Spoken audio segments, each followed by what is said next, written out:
Baby learning channel کے معزز ناظرین، السلام علیکم۔ ویڈیو شروع کرنے سے پہلے آپ سے ریکویسٹ ہے، اگر آپ ہمارے چینل پر نئے ہیں تو ہمارے چینل کو ضرور سبسکرائب کریں، اور اگر آپ کو ہماری ویڈیوز اچھی لگتی ہیں تو اسے لائک اور شیئر ضرور کریں۔ دوستو، آج ہم بات کریں گے ذبح موت کا بیان۔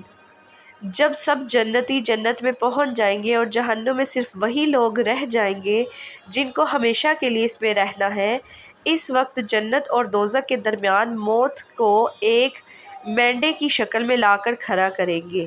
پھر ایک مناوی والا جنت والوں کو پکارے گا۔ وہ ڈرتے ہوئے جھانکیں گے کہ کہیں ایسا نہ ہو کہ جنت سے نکلنے کا حکم ہو۔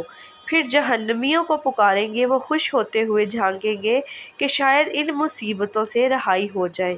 پھر وہ مناوی والا ان سب کو دکھا کر پوچھے گا کہ اسے پہچانتے ہو؟ سب کہیں گے کہ ہاں، یہ موت ہے۔ پھر ان سب کو دکھا کر ذبح کر دی جائے گی اور اسے جنت اور دوزخ کے درمیان یحییٰ علیہ السلام اپنے ہاتھ سے ذبح فرمائیں گے، اور یہ فرمایا جائے گا کہ اے اہل جنت، ہمیشگی ہے، اب مرنا نہیں۔ اے اہل نار، ہمیشگی ہے، اب مرنا نہیں۔ اس وقت اہل جنت کے لیے فرحت و سرور کی انتہا نہ ہوگی، ان کے لیے خوشی پر خوشی ہے۔ اس طرح دوزخیوں کے رنج و غم کی نہایت نہ ہوگی، ان کے لیے غم بلائے غم ہے۔